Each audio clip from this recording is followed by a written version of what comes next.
Comenzamos Quien es Quien a través de Diamante FM 98.7 TNU. Gustavo Vanescayán, quien le habla de salud. Le agradece que una vez más esté junto a nosotros compartiendo este programa. El día de hoy recibimos al general Guido Manini Ríos, candidato a presidente de la República por el partido Cabildo Abierto. Gracias por estar en Quien es Quien. Bueno, muchas gracias. Buenas noches. Comencemos hablando de si le conviene o no le conviene ganar. Usted aspira a ganar la próxima elección, porque Uruguay tiene en este momento cerca de un 10% de desempleo, un déficit fiscal de cerca del 5%, que eso es mucha plata que no hay de dónde sacar, por lo menos hoy. El crecimiento es casi cero en este año y las perspectivas de los socios que tenemos al lado, sobre todo uno que es Argentina, no son muy buenas. ¿Es negocio ganar? Bueno, nosotros no medimos si es negocio o no es negocio. No cabe duda que el país que vamos a encontrar el 1 de marzo del 2020 es un país con muchos problemas, serios problemas, muy complicados. Y bueno, nosotros toda la vida nos gustó los desafíos y vamos a emprender el desafío de tratar de buscarle las soluciones al Uruguay y a la gente. Yo me acuerdo una vez, era coronel, hace ya más de 10 años, me designan director de un hospital militar, el hospital, uno de los más grandes que tiene el país, con una problemática gravísima había en aquel momento. Faltaban anestesistas, 1000 y pico de personas en lista de espera para ser operados, problemas de todo tipo, falta de recursos y todo. Y la verdad que me encantó el desafío, peleamos para buscar soluciones y creo que nos fue muy bien en la gestión. Bueno, y así como ese caso que le menciono, tantos otros a lo largo de la vida. Entonces, un desafío de esto, que es el más grande de todo que uno puede tener, realmente nos gusta. No es que si es negocio o no es negocio, no nos importa si es negocio o no es negocio, nos importa que tenemos que poner todas nuestras capacidades para tratar de enderezar esto. Para enderezar eso le puede llevar todo el periodo de gobierno y quizás no pueda lograr las cosas que usted quiso lograr.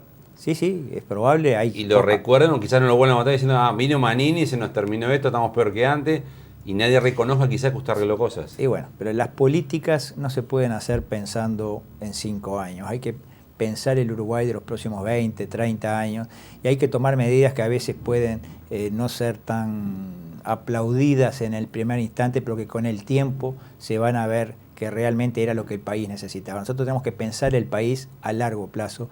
Y bueno, si el precio es que la gente diga esto acá no es exactamente lo que nos gusta, pero a la larga van a ver que esas políticas eran las que el país precisaba. Así que nosotros vamos a pensar en clave de estadistas y no de gobernantes que quieren que su partido se reelija a los 5 años. ¿Qué medidas tomaría que la gente no lo aplaudiría para ordenar esta situación que usted ve que está mal? Bueno, nosotros tenemos que realizar cambios profundos a nivel del Estado, tenemos que llevar al Estado a algo soportable por todos los demás sectores, por el sector privado, tenemos que llevar el Estado a que sea eficaz y eficiente, hay que hacer reestructuras, hay oficinas que duplican las tareas que hacen otras en el mismo Estado, proponemos, y eso va a ser la ciudadanía la que va a decidir, una reforma constitucional que reduzca incluso el Parlamento, son cosas que pueden no gustarle a muchos, pero que entendemos que son necesarias. Usted tiene que achicar el Estado. Está grande el Estado. Yo digo que hay que adelgazar el Estado, no achicarlo en cuanto a sus funciones, sino adelgazarlo en cuanto a su gordura, el exceso que hay hoy de asesores, de cargos gerenciales, de cargos que a veces poco aportan y que sin embargo son muy caros, sueldos que son altísimos en el Estado. Nosotros creemos que lo que hay que hacer es hacer un Estado eficaz y eficiente. No es eso sinónimo de achicar, porque achicar significa retirarlo de determinadas áreas. No estamos hablando de eso, tal vez haya que hacerlo también, pero sí queremos adelgazar este Estado. ¿Esta gente que usted sacaría son cargos políticos de confianza o cargos presupuestados? No, ¿O fue funcionarios públicos? No, nosotros no podemos sacar funcionarios públicos por las leyes vigentes y no es nuestra idea sacar a nadie. Sí es cargos de confianza, por supuesto que sí, vamos a reducirlos sustancialmente, cargos de asesores, hay una serie de cargos que son totalmente prescindibles que se pueden sacar, pero el funcionario público los vamos a mantener de acuerdo a las leyes vigentes, pero lo que se va a hacer es un reordenamiento. Hay oficinas que cumplen funciones que se replican en otros lugares, hay lugares donde hay 4 cuando perfectamente podrían haber 2 para hacer ese trabajo, hay oficinas o reparticiones que han hecho inversiones grandes en software, en informatización y todo, y no han reducido su plantilla de funcionarios. ¿Qué hace con la gente que va sacando sus oficinas? Primero hay que hacer una reasignación y a medida que se vayan generando las vacantes, no cubrirlas en esos lugares que está ese sedentario. ¿Usted no contrataría ni un funcionario público en 5 años? No, hay áreas en las cuales hay que hacer la renovación permanente y mantener los niveles actuales como la educación, la salud y la seguridad. Yo creo que esas áreas no se pueden reducir así nomás. Pero hay otras áreas del Estado, empresas públicas y otras áreas que sí se pueden hacer reducciones y ahí es donde vamos a hacer. Pero la idea es hacer al Estado menos pesado para todos los sectores que realmente hoy tienen que llevar adelante, son los que generan empleo, llevan adelante la economía y que sienten que tienen un socio muy pesado en el Estado por carga impositiva, pero a veces no solo los impuestos en el duro, sino son los costos tremendos que hay de energía más cara, de un montón de insumos que son todos más caros y nosotros tenemos que competir con gente que vende los mismos productos que nosotros en otros países, en la región, a los mismos mercados. ¿Usted quiere bajar tarifas también públicas? Sí, yo creo que sí que hay que bajar las tarifas públicas. ¿Cuáles quiere bajar? Bueno, la electricidad, el combustible son parte de las que hay que bajar. ¿Y cómo hace con lo que no recauda? ¿De dónde lo saca? Yo creo que hay una lógica que a veces uno recauda menos por un lado, pero reactiva la economía, genera más condiciones de empleo y al haber más empleos, ese empleado aporta por otro lado. Y al final del partido, lo que por un lado no se recibe por el otro, con el beneficio adicional de que hay gente que tiene un empleo, por lo tanto tiene una forma digna de ganarse su sustento. Nosotros pensamos que hay que hacer también estímulos fiscales a las empresas que puedan generar empleo, dar empleo. Es decir, si aumentan la cantidad de empleados, se les reduce la carga impositiva, se les reducen algún tipo de costos para que se estimule a tener más ¿Cuál empleo. carga impositiva reduce? ¿El IVA, el IRAE o reduce los aportes patronales? Bueno, eso hay que estudiarlo bien, hay que ver de qué forma se pueden hacer esas reducciones fiscales, pero creemos que lo que el Estado renuncia a cobrar por un lado, si generamos ambiente para que haya más empleo, lo cobra por otro lado. Esa tiene que ser la filosofía de la política, que hay que establecer como un gran objetivo nacional el darle empleo a los uruguayos. Esto es el primer punto para empezar a solucionar otros problemas, como el de la inseguridad. Si todos los uruguayos tienen empleo, es más fácil manejar el problema de la inseguridad que si hay una gran cantidad de desempleados. ¿Y esto usted lo puede lograr apenas comienza un gobierno? Bueno, establecer... ¿Todo este efecto de que reduzca impuestos, tarifas, no sé cuánto, No, por supuesto, y se acomode el equilibrio por otro lado? Por supuesto que no va a ser de efecto inmediato de todas esas medidas, pero es un paquete de medidas que hay que adoptar de inmediato. Usted sabe que el primer año de gobierno rige el presupuesto anterior. Entonces hay muchas cosas que van a ser motivo de la ley presupuestal que va a entrar en vigencia el 1 de enero del 21 recién. O sea, hay medidas que no van a ser de efecto inmediato y hay otras que sí. Y mientras, ¿cómo le dice a los acreedores que el déficit fiscal no lo puede controlar? ¿Cómo le dice al que está en el 10% de desempleo que no tiene trabajo? Bueno, hay que buscar medidas. Nosotros en nuestro programa establecemos un plan de obra pública en los primeros 2 años de gobierno que incluya gente, incluso mano de obra no calificada, para lo cual vamos a buscar la sociedad con el capital privado para financiar. Hay muchas obras que son necesarias en el país, hay un déficit de más de 60.000 viviendas según censos que se hacen. Bueno, tenemos que hacer un gran plan de construcción de viviendas. Claro que todas estas cosas llevan su tiempo, incluso la implementación, porque hay muchas trabas burocráticas, pero tenemos que empezar de inmediato en marzo del año 2020 para en el corredor. Pero ese privado, ¿cómo le paga si no tiene presupuesto? ¿Cómo le dicen, en 2020 construyame casas y yo de dónde saco la plata? Hay varias formas, desde las fórmulas del PPP, por ejemplo, que eso demora en armarse. Demora en armarse, bueno, pero hay que buscar armarlo lo antes posible con la menos burocracia posible. Hay que tener claro cuál es el rumbo. La velocidad después hay que tratar de imprimirla, pero lo bravo es cuando podemos tener velocidad, que no la tenemos nunca, pero cuando tampoco tenemos rumbo. O sea, ¿a dónde vamos? Rápido, pero ¿para dónde? Nosotros tenemos que buscar establecer un rumbo. El rumbo es aquello que genere empleo hacia un objetivo que los uruguayos tengan empleo. Hoy se habla de 10% de desocupación, o casi 10%, pero ahí no está incluido el trabajo informal. Y bueno, y hay gente que ya dejó de buscar empleo, que tampoco está en la estadística. Nosotros creemos que el número de gente en edad laboral activa que no está trabajando es mucho más que el 10%. ¿Miente estadística cuando dice eso? No miente. Lo que dice claramente quiénes son los que están buscando y no encuentran, pero no establece a veces los que no están buscando porque están Pero para usted, ¿cuánto sería el número entonces? Bueno, hay números que hablan que más del 30% de los uruguayos no tienen un trabajo formal. O sea que el triple de lo que está diciendo oficialmente el gobierno. Sí, usted considerando lo informal y considerando aquellos que ya dejaron de buscar trabajo, más lo que no tienen trabajo, son el triple. Si usted fuera presidente, ¿transparentaría esta cifra? ¿Para usted la cifra de desempleo sería 30% y no 10%? No, hay que mantener los métodos estadísticos en el tiempo para que sean coherentes y comparables. No digo que cambiaría. Lo que yo digo que en realidad el desempleo es mucho más fuerte que lo que marca la simple estadística. ¿Daría ayuda social sin contrapartidas, tarjeta de Mides sin nada a cambio? Para aquel que pueda trabajar, no. El que esté apto para trabajo no le daría nada sin nada a cambio.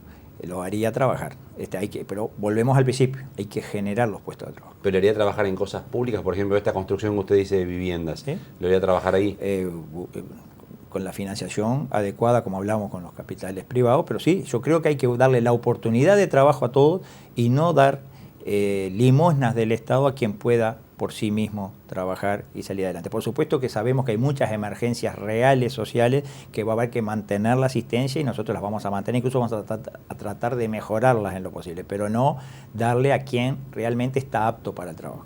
¿Quién califica si está apto? ¿Quién lo va a hacer? Y bueno, ahí ¿El Mides lo mantiene usted, el Ministerio de Desarrollo? Sí, por supuesto, el Mides cumple una función fundamental, no con esta gente, por supuesto. Le pondría gente que realmente busque solucionar los problemas de la gente y no busque generar una suerte. ¿Esta gente es el ministro, la ministra, la subsecretaria o todo el Mides? Bueno, hay que estudiar bien todas las responsabilidades, poner gente que sea parte de la solución a los problemas en el tiempo y no que eternice los problemas. Y si se termina entonces, tarjeta sin nada a cambio, si puedo trabajar. Si puede trabajar, el sin nada a cambio se termina. Eso no es una motosierra, no es un recorte que usted está haciendo en políticas sociales. No. Si puede trabajar, si la persona puede trabajar, hay que hacerlo trabajar. Hay que darle los puestos de trabajo que necesita. Hablando de trabajo, el gobierno anunció hace pocos días, hasta hizo una cadena de radio y televisión, la inversión de UPM que estaría ya concretándose a partir de lo que es sobre todo el año que viene. Si usted es presidente, ¿renegociaría todo el contrato con UPM y si fuera posible no lo mantendría? A mí me gustaría primero conocer bien todo lo que... Usted le escribe una carta a ellos. Sí. A mí me gustaría conocer bien todo lo que se ha pactado con UPM, tenerlo bien claro. A nosotros nos da la impresión de que se ha negociado desde una posición de debilidad, que el Estado uruguayo hizo el gran negocio para la empresa finlandesa y no fue el gran negocio para el Estado uruguayo. Yo creo que los números son claros. Hay algún economista que ha hecho proyecciones y establece que la empresa va a ganar algo así como 600 millones por año y el Uruguay va a cobrar 20 y pico millones en impuestos, que esos son los números. Yo creo que acá se pudo haber negociado muy diferente. Digo, por ejemplo, el tren que cuesta números son variables, según quien lo diga, cuesta tanto, aparte con una financiación sumamente cara en el tiempo. Tal vez, si se hubiera negociado con firmeza, el tren lo puede hacer la empresa. Si la empresa es la que se lleva la gran ganancia, ¿por qué lo tiene que hacer el Estado uruguayo y pagarlo todos los uruguayos de ese tren, cuyo uso va a ser casi exclusivo de la propia empresa? ¿Pero lo hace la empresa y se lo queda la empresa o lo puede usar? No, la negociación, la uruguayo. Empresa lo hace y se puede pedir el mismo uso que se le va a dar ahora para cualquier uruguayo, se le podría haber exigido a la empresa. Nosotros creemos que eso se pudo haber negociado de otra manera. Es decir, la empresa en toda la negociación, al menos lo que nosotros sabemos, ha ganado y el Estado uruguayo como que queda con la mínima parte. Bueno, más allá de eso, por supuesto, lo primero es el estudio del impacto ambiental, ¿no? El impacto ambiental sobre el Río Negro y por consecuencia... El Ministerio de Vivienda dice que está todo bien eso. Claro, pero es algo dependiente del propio gobierno, como el estudio que se hizo de la viabilidad del negocio, lo hizo un estudio privado pagado por UPM. Entonces yo digo, ¿qué garantías hay de la objetividad de todos esos estudios? Hay que hacerlo con...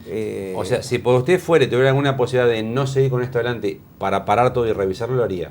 Nosotros vamos a revisar todo lo que se ha negociado con UPM para eso le hicimos una carta 2 meses antes de que se dijera que iban a instalarse. La empresa tiene ese documento, vamos a revisarlo y si hay que denunciar algunos aspectos, lo vamos a hacer. Denunciar es que no se lleve adelante. Exactamente, denunciar es no seguir para adelante en algunos, en todo el negocio o lo que sea, si es necesario por los intereses del pueblo uruguayo, lo vamos a hacer. Aunque pierdan cantidad de mano de obra, no importa. Bueno, yo creo que hoy, con muchísimo menos dinero del que el Uruguay está poniendo en la construcción del ferrocarril, con muchísimo menos, hoy se salvarían sectores que están totalmente destrozados, que están en bancarrota, digamos, que están mandando su gente a seguro de paro. Dejarían de cerrar los tambos un día sí y otro también, dejaría de estar en crisis el sector citrícola, el sector granjero, el sector arrocero, sectores que están en crisis con muchísimo menos dinero que ese. Si la empresa al final, si este negocio es malo para el Uruguay, bueno, tal vez esos recursos que se iban a volcar en esto se pueden volcar en esos sectores que van a dar mucho más mano de obra y más continuidad en el futuro y tienen un impacto social mucho más grande. Por supuesto que nosotros queremos que vengan empresas, que UPM siga adelante, pero que siga renegociando los puntos en los cuales el Estado uruguayo ha sido demasiado débil en la negociación. Y a usted no le va a temblar el pulso para decir no, si hay que decir que no. Que no siga. Si vemos que no hay forma, que el interés del pueblo uruguayo no está defendido correctamente, no nos va a temblar. Y que le hagan el juicio que quiera a nivel internacional. Que hagan el juicio que quieran. No hay ningún problema. Habrá los problemas del juicio, por supuesto. Nosotros tenemos, primero que nada, el documento en el cual por escrito se lo comunicamos a la empresa que lo íbamos a hacer y creo que puede haber muchas condicionantes que hagan que ese juicio no sea necesariamente para perderlo. ¿Le invito a una pausa? Sí, sí. Continuamos a París Meme aquí en Quién es Quién con el general Guido Marini Ríos, candidato a presidente de la República por el partido Cabildo Abierto. Recordamos, horario principal de emisión de Quién es Quién, jueves 22:30 horas, repetición viernes 10 de la mañana en Diamante FM y sábados 11 de la mañana en TNU. Pausa y continuamos en Quién es Quién.